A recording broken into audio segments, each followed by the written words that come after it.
Hello, coaches. Welcome back to another episode of Coach Better Spotlight. Today, we're chatting with Annalee Higginbottom, grade 6 to 12 instructional technology coach and tech coordinator at Shanghai American School, Pudong campus. This conversation is full of practical stories from Annalee's diverse educational background. Today's spotlight highlights the value of co-teaching, both as a teacher and a coach. Plus, as a bonus, a really interesting way that we can collect data about our success in our coaching roles from our key stakeholders, the students. You can listen to the full episode wherever you get your podcasts. If you enjoy any part of this video, please give it a thumbs up. And if you'd like to see more conversations like this, please subscribe to our channel and click the notifications bell to find out every time we release a new episode. Remember, you can also listen to the full Coach Better episode wherever you get your podcasts. We are passionate about the impact coaching can have on student learning, school culture, and teacher professional growth, and we want to help you coach better. We've got some great opportunities for more learning after today's conversation, so stick around all the way to the end.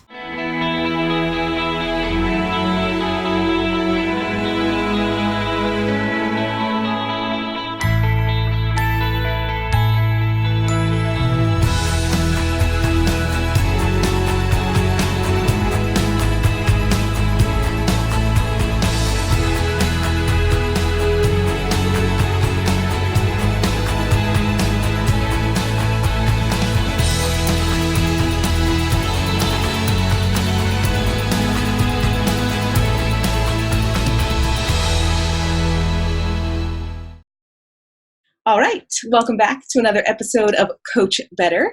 Today I am joined by Annalee Higginbottom. Welcome, Annalee. Hi. I'm so glad to have you here and chat with you about coaching. Annalee, I know you have a really interesting background. Can you tell us a little bit about your education experience and how you got into coaching? Interesting is such a good word. I am originally from the north of England. I currently live in Shanghai, China, and teach at Shanghai American School's Pudong campus, where I have a couple of different roles. I'm a 612 instructional technology coach, and I'm also the technology coordinator for the campus. I also do some work with Link Crew for kind of on the pastoral side, which I enjoy a lot. Prior to being in Shanghai, this is my second year here, I spent 7 years at the Atlanta International School in Atlanta, Georgia. And prior to that, I worked at an international school in Italy as the technology coordinator and design teacher. And I also taught in public schools in the UK and the US. We have many hats as coaches. We are coaches, We are consultants, we're co-teachers, we're collaborators, we're planners. How do you balance or manage all of those different responsibilities as a coach? What are your strategies? So I think co-teaching, it wasn't really something I'd given a lot of thought to. I didn't really think about what I did as co-teaching. But I think it's probably been one of the most powerful learning experiences of my career. From teaching in public school in the US, where I got a chance to partner with our instructional technology resource teacher, that was the title in 2003. And having the opportunity to, as the classroom teacher, to partner with her and deliver learning to the class and build up that kind of that rhythm it's an honor to get to do that with a teacher, to have worked with somebody for long enough that you understand how they are and how they show up in the classroom, and so that you can work together to deliver a series of lessons is a phenomenal experience. And my last school, a lot of it was a bilingual program. So I got to co-teach with the French teacher, and she would be teaching in French. But because we had spent so much time pre-planning and sharing and designing those learning experiences, we were able to switch back and forth between French. She would speak in French. I was banned from speaking in French. I only spoke in English. And that was such an incredible honor and so enriching and such a great learning experience for me. But it takes time to build those relationships. It takes time to understand each other. So it's a huge long-term investment.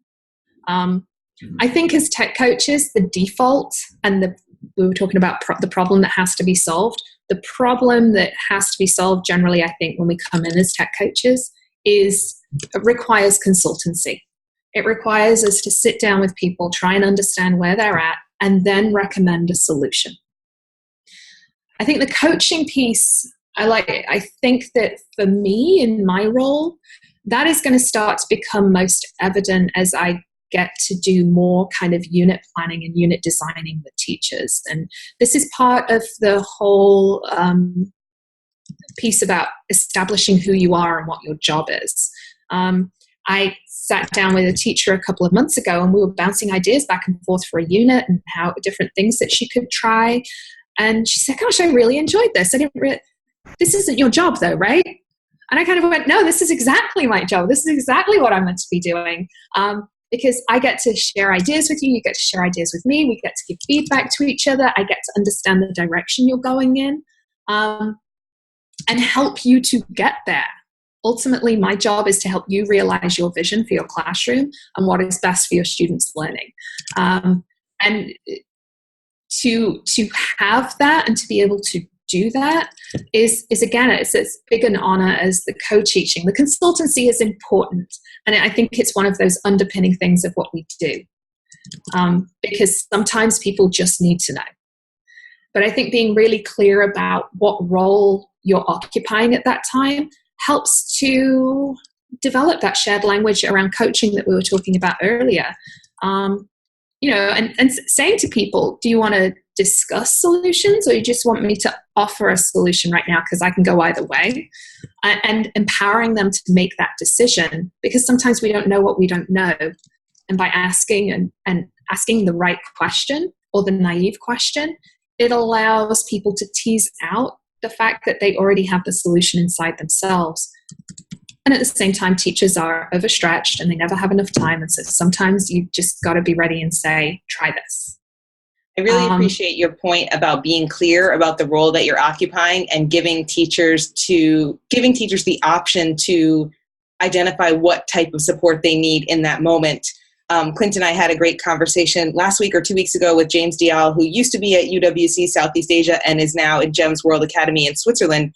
And he was talking so much about moving between coach, consultant, moving between those different roles, but like saying, now I'm going to step away from this role and I'm going to give you, I'm wondering if you'd like a little bit of advice about this, so I can give you some advice, in this consulting role. Maybe not using that language. He was much smoother than me in the conversation. But it was such a good point of just like being really clear about, this is how I'm helping you right now. Is this the kind of help you would want right now, or is this the kind of help that you would want right now? Because I think one thing that frustrates me about cognitive coaching in general is oftentimes I feel pressured to exclusively ask questions because the assumption is that the answer is within the other person. But my long-standing experience with technology tells me the answer is not always within that person. And sometimes asking all these questions just makes everybody annoyed, And so like finding that right role in that right moment is really hard. And sometimes you're wrestling with it inside your head, but you're saying, and James also said, just ask the teachers what they want. And that is very transparent and makes the whole process of coaching so much more clear. Right. You don't want to sit in a space where your actions are frustrating people. My job is to empower the people I work with. And sometimes that requires me to just go into their classroom and teach the lesson and have them watch and then leave, because they just need their kids to know this thing so that they can complete this project in this unit. And I'm okay with that. Absolutely. If that's the only place I ever sit, then that I have a problem with. Right. It's different, and it means that I'm probably not really clear on the problem that we're trying to solve, or I'm not communicating it very well. And so there are other things that I need to do. But I think it's something I've only recently become aware of, is that, and actually through doing kind of adaptive schools and through doing cognitive coaching, is be really explicit about which hat you're wearing. Yes. And it kind of, I think I was introduced to the idea. I did a course on facilitative leadership and the challenges of being a facilitator participant. Yep. And so, am I consciously switching hats? Am I even doing this thing with people? Right. Am I standing up? Am I sitting down right now? So just giving those kind of nonverbal cues sometimes to show people, okay, this is who I think you want me to be right now. Yes. Because if you frustrate people, you alienate them. Yep. And you don't want people to walk away irritated and going, well, I can't work with her. And that comes to another question we're going to get to a little bit later, but I think sometimes that is why coaching fails, is because we are so, I guess, preoccupied with doing the right thing at the right moment every time that we forget to just take that moment and say, here's how I'm approaching this with you. Is this what you need right now? Or should we be approaching this in a different way? Because we're so focused on doing the right thing in the moment, we forget that we're dealing with another adult. We can just ask them what they think and see what they say and move forward from there. They are intelligent, literate human beings. Exactly. And sometimes an extra few minutes to just identify what is needed at this moment in time is way better than trying to like power through the moment and get to like the right question. Because, we often say coaching is all about the questions. I don't disagree, but sometimes it's about making sure we're on the same page and we're having the same conversation. Yeah. If I'm going to ask a question, it's to clarify what is the problem that they're trying to solve here. And so, yes, I'm going to ask questions, but that's just to make sure that I'm not taking them off down some weird rabbit hole that actually has nothing to do with where they're trying to get to, because sometimes people just don't have the language to express what they need. They're talking about doodads and oogads and the thingamy. And so sometimes I need to sit next to that person and have a look at their computer screen and understand what it is that they're looking at, or go into their course in the LMS and see what they're seeing and look at where they're trying to take that learning progression and go, oh, okay, yes, this is the app you need. This is the program that I recommend. Take a look at these two things. Let me know if you want help getting started, or if you feel comfortable taking it on your own.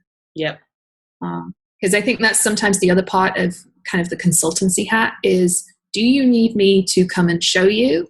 Do you need me to come and show you so that you can teach the kids? Do you need me to come and do a mini lesson? Or do you want to kind of do it together? Yeah. And so giving those options out there as well, as I also feel super important. There's so many layers to all of these different pieces. And I think one thing that many coaches struggle with is, how do we track the data of the work that we're doing? Like, how do we determine whether we're being successful as coaches? And that's one of our questions that we were going to talk about today, but also made me think about the fact that you mentioned in the last chunk of time at some point that if you're always only ever being a consultant with a particular teacher, that that's something you need to figure out, why is this happening? To me, that's data. Like, that's data. And we as coaches are responsible for tracking that data. Like, oh, look at this. I've been working with this teacher for 2 years. And the whole time it's always been at the consultancy level. We've never gotten beyond, oh, I want to use this tool. How does it work? So what does data look like from coaching for you? How do you make that work in your environment? Are you able to not only help yourself improve as a coach, but also help teachers improve their practice using data? I've never been a great fan of data. I think it's something I've always struggled with. I think if you put a spread, and so it's something I've been consciously working on. Time was, if you put a spreadsheet in front of me, I roll my eyes, walk away, glaze over. But I'm super lucky. I have a colleague who is super into data, and I think his passion is really kind of like making me okay with a spreadsheet. But I think you're right. I think some of it comes down to that reflection, and how am I reflecting, and what is it? And when you're in a place long enough, you come to realize that there are certain loops that repeat themselves. So one of the data pieces that I'm starting to look for is, what are the students saying? What feedback could I get from the students in the classes that I work with? Because if I'm going in and doing a mini lesson and that's what's needed right now, then I would be interested to know what they think about what just happened. I had a really cool experience with this a couple of months ago. I think it was an 11th grade class, and they were getting ready to do kind of presentations in class. And the teacher was really, really did not want to sit through 17 keynotes or PowerPoints. Mm-hmm. He was desperate for them to try something else. And so we kind of did some stuff last year, and this year I went back and we did it slightly differently, and we kind of because we'd worked together on a couple of different things, we were able to get a rhythm going. And I did some stuff, and then we looked at some stuff, and we talked about it, and there was some discussion. It was super dynamic. And after I left the class and I carried on to one of the other things, one of the students from the class came and found me afterwards. Cool. And he said, I really appreciated what you did. Do you mind if I give you some feedback? Oh. And I was like, okay, sure, go for it. And he said, I really liked what you did. I really liked how you managed it. I think it would have been better. We were talking about different ways of presenting information, and we were talking about we watched that Otto Scharmer. We watched a clip of that Otto Scharmer talk where he's moving all the IKEA boxes and talking about population changes. And he said, I think it would have been really cool is rather than you standing and kind of sharing stuff with us and having us look at different things, if at the start you had modeled using different resources other than a slide deck. And it had never occurred to me. Right. And so that, I think, is a potential burgeoning data point that I potentially could seek out students and say, look, I've worked with your class. What have you been able to take forward? What do you think is helpful to you? Where do you think I'm missing something? And just being open to that and actively inviting that, I think is powerful. And I think doing that with teachers as well. I said at the beginning, I asked teachers to do something that's really hard to let me in their classroom. I'm okay. The teachers are always there. I am always watched by other people. Right. My teaching is always observed. And so I think making a conscious effort to reach out to those people that I work with most often and ask them, okay, what do you think about what I'm doing? How I'm approaching it? How can I do better? I've used other kind of systems level kind of feedback data before and data tracking before, but it's never stuff like the ISTE, what is it called now? Standard. The ISTE, the essential conditions. Well, the essential conditions, I've used that before with administrators. Yeah. And that's been helpful. There's kind of an Apple survey that teachers can fill out. And we used that in the States. And it was interesting. It was aligned with SAMA, so it led to some interesting conversations among the team, but ultimately it wasn't helpful because what the data suggested was needed was not where we were as a school. And so I think as coaches, we sometimes have to look for that human anecdotal data and think about how that maps onto our practice. And then how we can move forward. I think we have to model and we have to practice reflection on our own craft. I've thought about kind of reaching out to teachers that I work with most often and asking them a few questions. What worked? What should I keep doing? What should I stop doing? What am I not doing that I should start doing? And that's not something I'm opposed to. But I think working out where it fits into the culture of the school is really important. If I start doing things that are kind of off over here, what impact might that have long term? I don't know if that answered the question.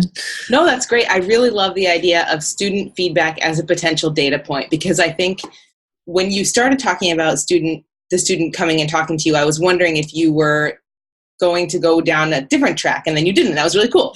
The track that I was wondering if you're going to go down is looking for learning. Does SIS do looking for learning from fieldwork education?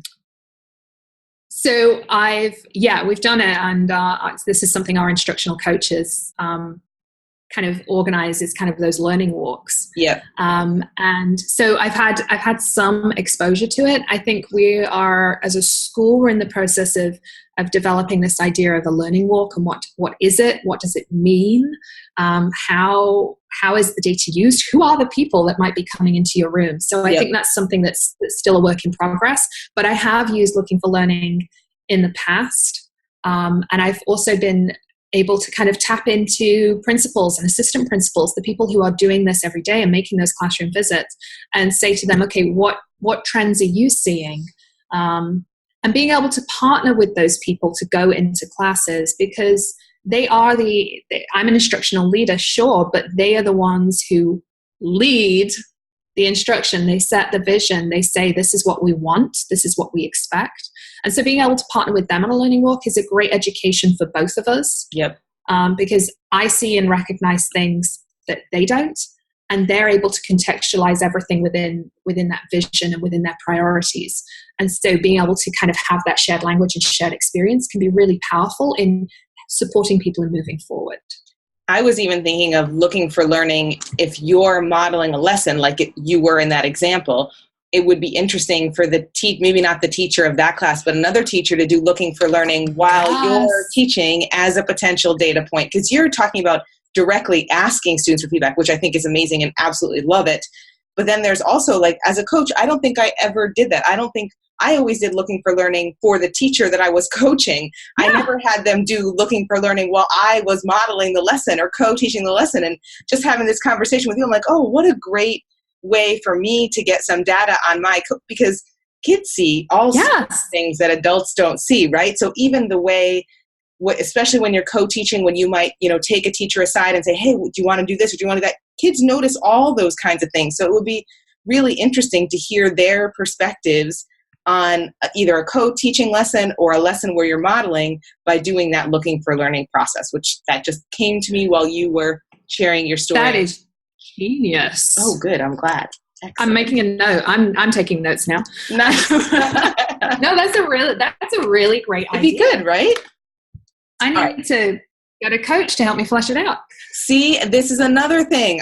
Another topic I'm always harping on about is that I think coaches are often so focused on supporting the work of others that we forget how valuable it is to have a coach ourselves. And I'm really fortunate to coach a number of other coaches, and there will often be a moment in the conversation where someone will say something just like this: oh, it's been so valuable to talk about this with someone else who understands where I'm coming from.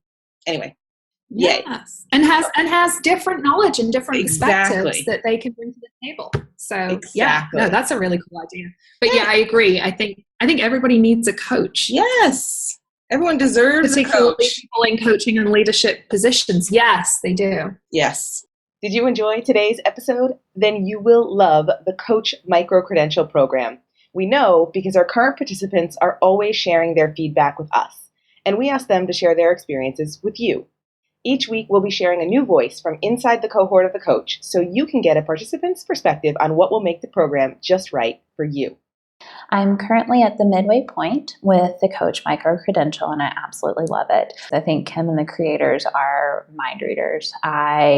Somehow they have managed to figure out exactly what I need and when I need it. They have managed to put articles in that are applicable to exactly what I'm dealing with at the time at school, or are providing me the motivation to continue to keep moving whenever I need that motivation.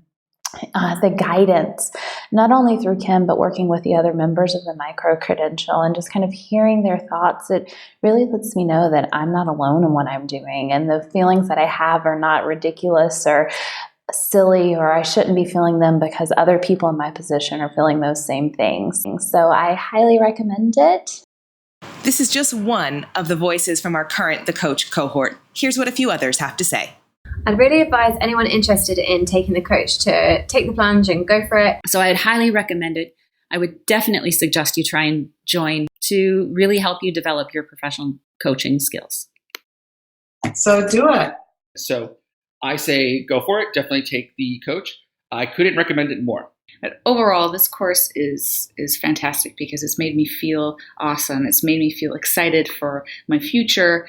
If I were to give any piece of advice or message to future cohort members, it is to take the course. If you are on the fence, please take it. As you can see, this micro-credential is for all educators, not just coaches, because you develop the coaching skills you can use in all aspects of your practice. You don't have to be a coach to have a coaching conversation with a student, a fellow colleague, a school leader, or even a parent. When you're ready to learn more about the coach, click on the link below or reach out to us at Eduro Learning on any of our social media platforms. Registration for our next cohort opens soon. Don't miss it. Expand your professional learning network, dive deep into 26 weeks of curated coaching content, and get your own private mentor for an entire academic year. We can't wait to work with you. Are you ready to take your coaching skills to the next level? Join the next cohort of The Coach and make it happen.